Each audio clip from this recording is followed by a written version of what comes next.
उस रात अकेली ही घर में सोई थी। मुझे नींद नहीं आ रही थी क्योंकि मेरे पति का जॉब नाइट का हो गया था। मैं अपने पति को याद कर रही थी। तभी मेरे ससुर जी मेरे सामने आकर खड़े हो गए। तभी मेरे ससुर धीरे धीरे, दोस्तों, मैं आप लोगों को दिल से धन्यवाद करती हूँ। आप लोग के सपोर्ट से मेरी यूट्यूब बेहज हो चुकी है। दोस्तों, ऐसे ही अपना प्यार और सपोर्ट बनाए रखिए और जल्दी से जल्दी 2000 सब्सक्राइबर पूरा कर दीजिए। दोस्तों, मैं आपको एक से बढ़कर एक कहानी रोज लाते रहूंगी। दोस्तों, आगे की कहानी सुनाती हूँ। पर दोस्तों, अभी भी जो लोग चैनल को सब्सक्राइब नहीं किए हो, जल्दी से कर दीजिए और वीडियो को लाइक करके मेरा सपोर्ट कर दीजिए। चलिए सुनाती हूँ आपको आज की इंटरेस्टिंग कहानी। सुहानी आ रही थी। कमरे में मन प्रकाश फैला हुआ था। चारों ओर शांति थी, लेकिन उस शांति में भी एक अजीब सी बेचैनी थी। दिव्या बिस्तर पर बैठी हुई थी। उसकी आंखों में नींद नहीं थी। उसकी आंखों में नींद नहीं थी सा एक अजीब ख्याल बार बार दिमाग में घूम रहा था। उसे अपने ससुर की बातों का याद आ रहा था। तुम्हारा साथ पाकर मैं एक बार फिर से जिंदगी जीने लगा हूँ। यह शब्द बार बार उसकी सोच में गूंज रहे थे। वह समझ नहीं पा रही थी कि यह केवल एक सहज भाव था या इसके पीछे कोई गहरी भावना छुपी थी। वह जानती थी कि उसके ससुर एक आदर्शवादी इंसान थे, लेकिन उनका व्यवहार पिछले कुछ दिनों से कुछ बदला बदला सा लग रहा था। कभी अचानक उसकी ओर देखना, कभी बिना वजह पास आकर बैठना। फिर एक दिन जब वह अकेली थी, उसके ससुर ने उसके कंधे पर हाथ रखा और कहा, दिव्या, तुम मेरे जीवन की एक नई उम्मीद हो। वह समझ नहीं पा रही थी कि इस वाक्य का क्या मतलब था। क्या यह केवल एक ससुर की अपनी बहू के प्रति स्नेह का इजहार था, या फिर इसके पीछे कोई और भावना थी। दिव्या के मन में कई सवाल उठ रहे थे। वह जानती थी कि एक तरफ वह अपने ससुर का आदर करती थी, दूसरी ओर वह अपने पति विक्रम को बहुत प्यार करती थी, जो अभी व्यापार के सिलसिले में बाहर था। उसे समझ नहीं आ रहा था कि वह इस स्थिति को कैसे संभाले। वह सोच रही थी कि अगर वह विक्रम को यह सब बताएगी तो वह क्या सोचेगा। उस रात वह बहुत देर तक सो नहीं पाई। बार बार उसकी आंखों कुछ ज्यादा ही सवाल थे। उसे लगा कि शायद वह कुछ ज्यादा ही सोच रही है, लेकिन उसके दिल की धड़कनें बढ़ती जा रही थी। अगले दिन जब वह किचन में काम कर रही थी, उसके ससुर आकर उसके पास खड़े हो गए और धीरे से कहा, दिव्या, तुमने मेरे जीवन में फिर से रंग चौक कर पीछे मुड़ी। उसने अपने ससुर की आंखों में कुछ अजीब सा देखा। वह कुछ कुछ कहना चाह रही थी, लेकिन शब्द उसके होठों पर आकर रुक गए। दिव्या का मन अब और भी ज्यादा अशांत हो गया था।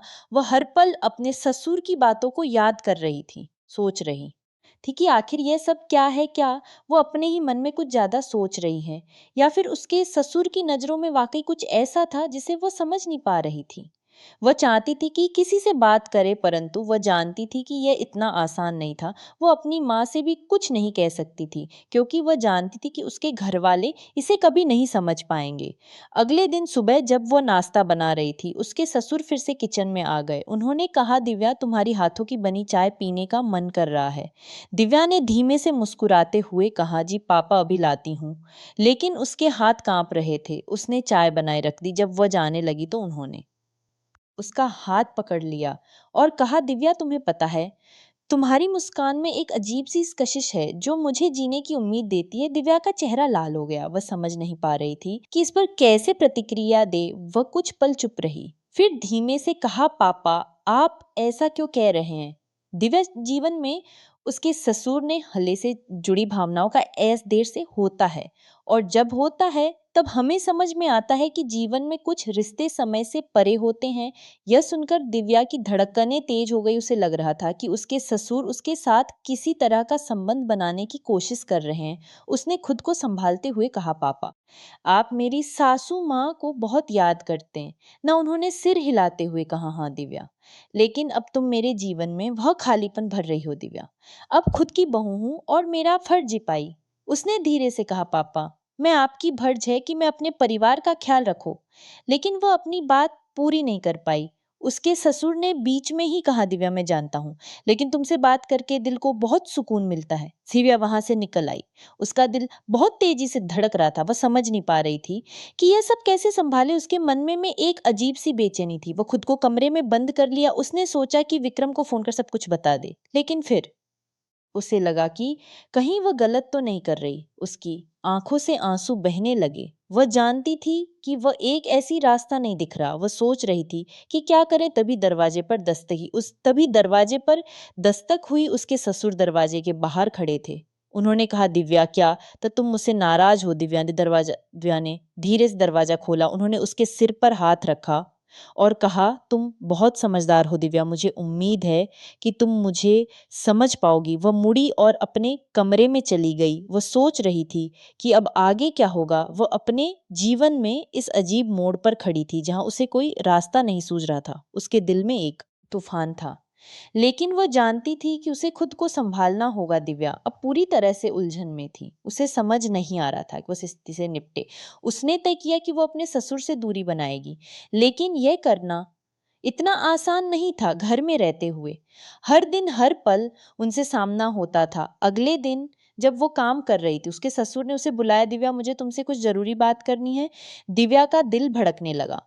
वह चाहती थी कि यह सब खत्म हो जाए, लेकिन उसने खुद को संभाला और कहा, जी पापा कहिए। उसके ससुर ने धीरे से कहा, दिव्या, मुझे लगता है कि तुम कुछ परेशान हो। मैं नहीं चाहता कि तुम्हें मेरे कारण कोई परेशानी हो। दिव्या ने कहा, पापा मैं ठीक हूँ, आप मेरी चिंता मत कीजिए।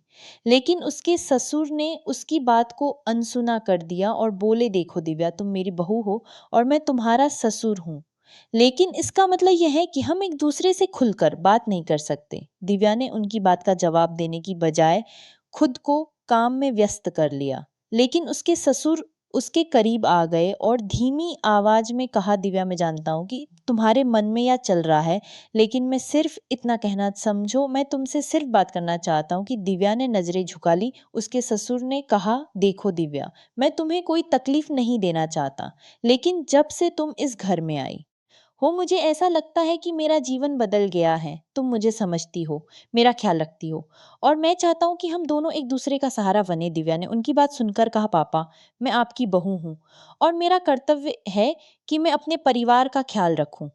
लेकिन उसकी आवाज कांपने लगी। लेकिन हम दोनों के बीच ऐसा कोई रिश्ता नहीं हो सकता जो इन मर्यादाओं से परे हो। उसके ससुर ने एक गहरी सांस ली कि यह आसान नहीं है, लेकिन मैं अपने जीवन में बहुत अकेलापन सहा है, और अब जब तुम मेरे पास हो, मैं खुद कुछ महसूस करता हूँ। दिव्या की आंखों में आंसू आ गए। उसने सोचा कि वह विक्रम को सब कुछ बता देगी, लेकिन वह जानती थी कि यह इतना आसान नहीं था। अगर उसने विक्रम को बताया तो परिवार में एक बड़ा बवाल खड़ा हो सकता है। दिव्या ने खुद को संभालते हुनाओं का सम्मान करती हूँ, लेकिन हमें कुछ सीमाओं का पालन करना होगा। पालन करना होगा, ताकि परिवार में कोई गलतफहमी ना हो। उसके ससुर ने धीरे से मुस्कुराते हुए कहा, ठीक है दिव्या, मैं तुम्हारी बात मानता हूँ, लेकिन मैं चाहता हूँ कि तुम मुझे गलत मत समझो। दिव्या ने सिर हिलाया और वहां से चली गई। सोच रही थी कि अब उसे क्या करना चाहिए। अगले कुछ दिनों तक वो अपने ससुर से दूरी बनाए रखी, लेकिन उसके ससुर ने उसे कई बार पास बुलाने की कोशिश की। वह हर बार एक बहाना बनाकर टाल देती थी। लेकिन एक दिन जब वह अपने कमरे में अकेली थी, उसके ससुर उसके कमरे में आ गए। दिव्या चौंक गई। उसने कहा, पापा, आप यहाँ क्यों आए? उसके ससुर ने कहा, दिव्या, मैं तुमसे एक खिरी बार बात करना चाहता हूँ। दिव्या ने कहा, पापा, मुझे आपसे कोई बात नहीं करनी है। लेकिन उसके ससुर ने उसकी कलाई पकड़ ली और कहा, दिव्या, मेरी बात सुनो। दिव्या ने खुद को छुड़ाने की कोशिश की, लेकिन उसके ससुर ने उसे जोर से पकड़ लिया। दिव्या घबरा गई। उसने अपने ससुर को धक्का दिया और भागकर बाहर चली गई। वह सीधे अपने कमरे में जाकर दरवाजा बंद कर लिया। उसका दिल जोर जोर से धड़क रहा था। उसे समझ नहीं आ रहा था कि अब क्या करें। उसने फैसला किया कि अब वह और चुप नहीं रहेगी। वह विक्रम को सब कुछ बता देगी, चाहे उसके बाद जो भी हो। वो फोन उठाकर विक्रम का नंबर मिलाने लगी, लेकिन उसके हाथ कांप रहे थे। उसने खुद को शांत करने की कोशिश की और फोन मिलाया। विक्रम ने फोन उठाया। हेलो दिव्या, सब ठीक है? दिव्या की आवाज कांप रही थी। उसने कहा, विक्रम, मुझे तुमसे कुछ बहुत जरूरी बात करनी है। विक्रम ने चिंता से कहा, क्या हुआ दिव्या? दिव्या ने, विक्रम, यह बात फोन पर नहीं हो सकती, तुम घर जल्दी आ सकते हो। विक्रम ने कहा, ठीक है, मैं ऑफिस से निकलता हूँ, तुम चिंता मत करो। दिव्या ने फोन रखा और गहरी सांस ली। वह जानती थी एक ऐसा फैसला जो उसके पूरे जीवन को बदल सकता है। विक्रम के घर लौटने का इंतजार करते हुए दिव्या ने मन ही मन खुद को तैयार किया, चाहे जो भी हो अब वह सच्चाई का सामना करेगी। वह सोच रही थी कि क्या विक्रम उसकी बात समझेगा या फिर यह खुलासा उनके रिश्ते में एक और तूफान खड़ा कर देगा। उसकी बेचैनी बढ़ती जा रही थी और उसी बीच विक्रम की गाड़ी के हन की आवाज सुनाई दी। उसके दिल की धड़कनें तेज हो गई। उसने दरवाजा खोला और देखा विक्रम तेजी से उसकी ओर आ रहा था। विक्रम अंदर आया और दिव्या की घबराहट भरी आंखों को देखकर तुरंत समझ गया कि मामला गंभीर है। उसने कहा, दिव्या क्या हुआ? तुम इतनी परेशान क्यों लग रही हो? दिव्या ने गहरी सांस ली और कहा, विक्रम मुझे तुम्हें कुछ बताना है, यह बहुत जरूरी है। विक्रम ने उसकी बात सुनकर उसे ध्यान से देखा। उसकी आंखों में चिंता और प्यार दोनों थे। हाँ दिव्या बताओ क्या बात है? दिव्या ने खुद को थोड़ा से किया और बोली, विक्रम पिछले कुछ समय से मैं बहुत परेशान हूँ और इसका खाने पापा है। और विक्रम ने चौंक कर कहा, मेरे पापा ऐसा क्या किया? उन्होंने दिव्या की आंखों में आंसू आ गए। उसने कहा, वो मेरे साथ अजीब तरीके से व्यवहार कर, मुझे समझ नहीं आ रहा कि क्या करूं, मुझे डर लग रहा है। विक्रम की आंखें सख्त हो गई। उसने कहा, दिव्या साफ साफ बताओ पापा ने ऐसा क्या किया है? दिव्या ने खुद को संभाला और सब कुछ विस्तार से बताया। वो रो पड़ी और बोली, मैं समझ नहीं पा रही थी कि क्या करूं, तुमसे ये सब कहना भी बहुत मुश्किल था। विक्रम ने गुस्से से भरे स्वर में कहा, यह सब मुझे पहले क्यों नहीं बताया? दिव्या ने कहा, मैं डर गई थी। मुझे लगा कि परिवार में कोई विवाद न खड़ा हो जाए। विक्रम ने गहरी सांस ली। उसकी आंखों में गुस्सा और दोहक दोनों थे। दिव्या, तुमने सही किया कि मुझे बताया। मैं इसे सहन नहीं करूंगा। मैं अभी पापा से बात करूंगा। वह तुरंत अपने पापा के कमरे की ओर बढ़ा। दिव्या पीछे से उसे रोकने की कोशिश कर रही थी। विक्रम रुक जाओ, प्लीज शांत रहो। लेकिन विक्रम का गुस्सा अब चरम पर था। वह अपने पापा के कमरे में दाखिल हुआ और जोर से दरवाजा बंद कर दिया। उसने कहा, पापा मुझे आपसे बात करनी है। अभी उसके पापा ने उठते हुए कहा, क्या हुआ बेटा? विक्रम ने कड़े स्वर में कहा, आपने दिव्या के साथ जो किया वह मैं बर्दाश्त नहीं करूंगा। आपसे ऐसी उम्मीद नहीं थी। उसके पापा ने थोड़ी घबराहट में कहा, विक्रम तुम क्या कह रहे हो? मैंने कुछ भी गलत नहीं किया। विक्रम ने गुस्से में कहा, दिव्या झूठ नहीं बोल रही है। पापा, आपने उसे असहज महसूस कराया और ये बर्दाश्त के काबिल नहीं है। उसके पापा ने बचाव में कहा, विक्रम मैं सिर्फ उसे समझाना चाहता था। उसे अकेला महसूस हो रहा था। मैंने कुछ गलत नहीं किया। विक्रम ने गुस्से में कहा, यह सब कहना आसान है, लेकिन मैं जानता हूं कि आप क्या कर रहे थे। अगर आपने फिर से ऐसा किया तो मैं ये घर छोड़ दूंगा। उसके पापा ने कुछ कहने की कोशिश की, लेकिन विक्रम ने उन्हें रोकते हुए कहा, पापा आपसे सिर्फ एक अनुरोध है, दिव्या से दूर रहे। यानी दरवाजे के पास खड़े होकर सब कुछ सुना। उसकी आंखों से आंसू बह रहे थे, लेकिन उस दिल में एक राहत भी थी कि विक्रम ने उसका साथ दिया। उसने सोचा कि लेकिन वह जानती थी कि यह रास्ता आसान नहीं होगा। विक्रम अपने पापा के कमरे से बाहर आया और दिव्या के पास आकर उसे गले से लगा लिया। दिव्या मुझे माफ कर दो, मैंने तुम्हें इतनी तकलीफ में अकेला छोड़ दिया ने उसके गले लगे हुए कहा, नहीं विक्रम, तुम्हारे साथ होने से मुझे अब कोई डर नहीं। विक्रम ने कहा, मैं हमेशा तुम्हारे साथ हूँ दिव्या, और अब हम दोनों मिलकर इस समस्या का सामना करेंगे। दिव्या ने सिर के तीर हिलाया। उसे महसूस हुआ कि प्यार और सच्चाई के बल पे दोनों किसी भी मुश्किल का सामना कर सकते हैं। लेकिन क्या यह अंत था या कहानी में अभी भी कुछ अनकही बाकी थी? आगे के दिनों में विक्रम और दिव्या ने रिश्ते को और मजबूत किया, लेकिन घर का माहौल तनावपूर्ण रहा। विक्रम के पापा ने खुद को घर के बाकी लोगों से अलग कर लिया था। दिव्या को समझ में आ रहा था कि एक संघर्ष ने अभी एक नया मोड़ लिया है और उसे अभी और संघर्ष करना होगा। आखिरकार उसने सोचा, यह कहानी अभी खत्म नहीं हुई है, अब भी बहुत कुछ बाकी है। शायद समय के साथ हर घाव भर जाए और प्यार की जीत हो। अगले कुछ दिनों तक घर में एक अजीब सा सन्नाटा छाया रहा। विक्रम के पापा का व्यवहार भी बदल चुका था। वे अधिकतर समय अपने कमरे में बंद रहते और परिवार के किसी भी सदस्य से बात नहीं करते थे। विक्रम और दिव्या को भी समझ नहीं आ रहा था कि वे इस स्थिति को कैसे संभाले। दिव्या ने कई बार कोशिश की कि वो विक्रम के पापा से बात करें, लेकिन हर बार उन्होंने उसे टाल दिया। एक दिन उसने हिम्मत जुटाई और उनके कमरे के दरवाजे पर दस्तक दी। अंदर से कोई आवाज नहीं आई।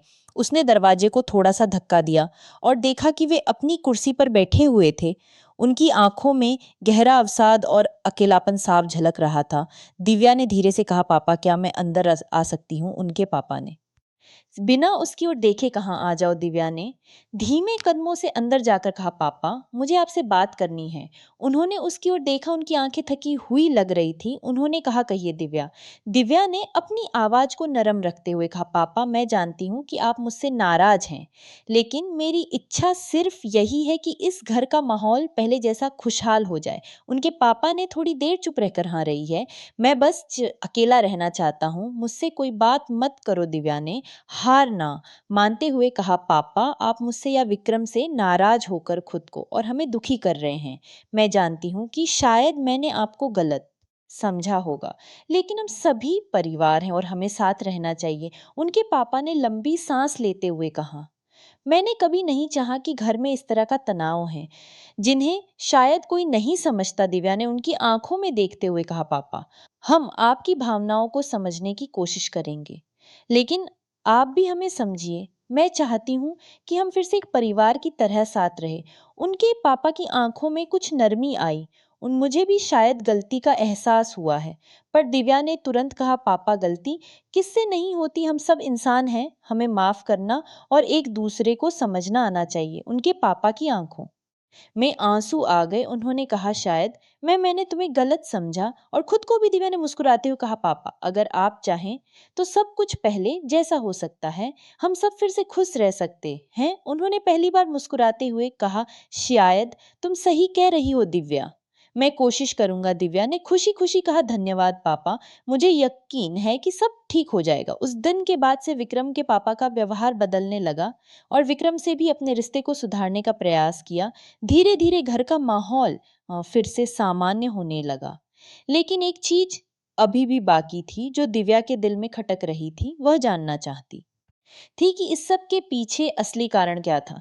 विक्रम, क्या तुमने कभी सोचा है कि पापा का ऐसा व्यवहार क्यों था? विक्रम ने सिर हिलाते हुए कहा। विक्रम ने सिर हिलाते हुए कहा, दिव्या, मैं भी सोचता हूँ, लेकिन मैंने कभी उनसे पूछने की हिम्मत नहीं की। दिव्या ने कहा, शायद हमें उनसे बात करनी चाहिए, उन्हें समझने की कोशिश करनी चाहिए। विक्रम ने सहमति में सिर हिलाया और कहा, हाँ, हम कोशिश करेंगे, लेकिन शायद हमें थोड़ा समय देना चाहिए। दिव्या ने कहा, ठीक है, लेकिन हम उन्हें अकेला नहीं छोड़ सकते, हमें उनके पास रहना होगा। तब मान ली वे दोनों मिलकर अब एक नई शुरुआत करने की तैयारी में थे, लेकिन उन्हें पता था कि यह यात्रा आसान नहीं होगी। इस बीच दिव्या ने महसूस किया कि उसे अपनी सास से भी बात करनी चाहिए, ताकि घर में सब कुछ सामान्य हो सके। उसकी सास अक्सर अपने कमरे में बढ़ाए उसकी सांस अक्सर अपने कमरे में अकेली रहती थी। उन चेहरे पर उदासी की लकीरें साफ दिखाई देती थी। दिव्या जानती थी कि उन्हें समझने के लिए उसे उनके करीब जाना होगा। उसने दरवाजा खटखटाया। सांस ने धीरे से कहा, कौन है? दिव्या ने जवाब दिया, मैं हूँ। माँ सांस ने दरवाजा खोला और दिव्या को देखकर हल्की मुस्कान के साथ कहा, आओ बेटी, अंदर आओ। दिव्या ने कमरे में दाखिल होते ही महसूस किया कि कमरे का माहौल तस्वीरें थी जिनमें वह अपने पति के साथ मुस्कुराते हुए खड़ी थी। दिव्या ने उन तस्वीरों की ओर इशारा करते हुए कहा, माँ, आप इन तस्वीरों में कितनी खुश लग रही हैं। सांस की आंखों में नमी आ गई। उन्होंने धीमे स्वर में कहा, वह समय अलग था, दिव्या, तब सब कुछ ठीक था, सब खुश थे। दिव्या ने उन पास खुश बैठते हुए कहा, माँ, मैं जानती हूँ कि कुछ चीजें बदल जाती हैं, लेकिन क्या हम उन खुशियों को वापस नहीं ला सकते?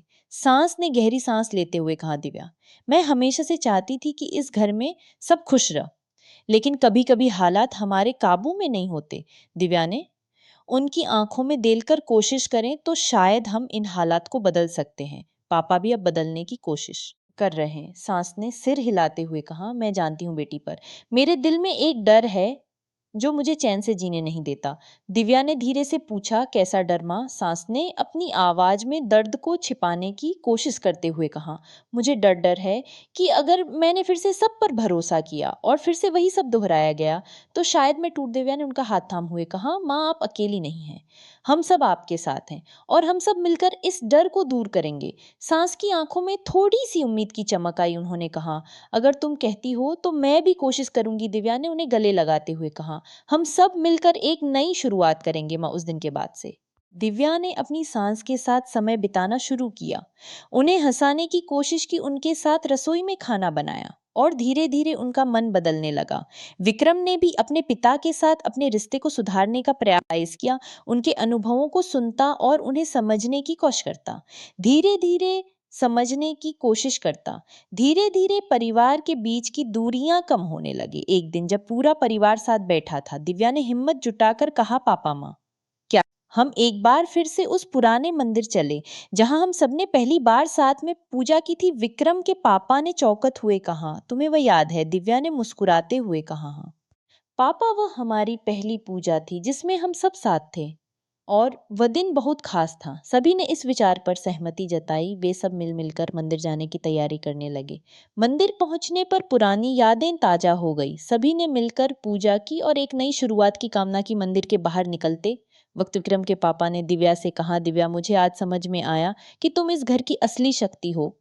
तुमने हम सबको फिर से असली शक्ति हो। नम्रता से कहा, पापा, परिवार की खुशियों के लिए। दिव्या ने बात से, घर में सब कुछ खुशियों के लिए कुछ भी करना मेरा सौभाग्य है। विक्रम और दिव्या का रिश्ता और भी गहरा हो गया और परिवार के बीच की सभी कड़वाहट मिठा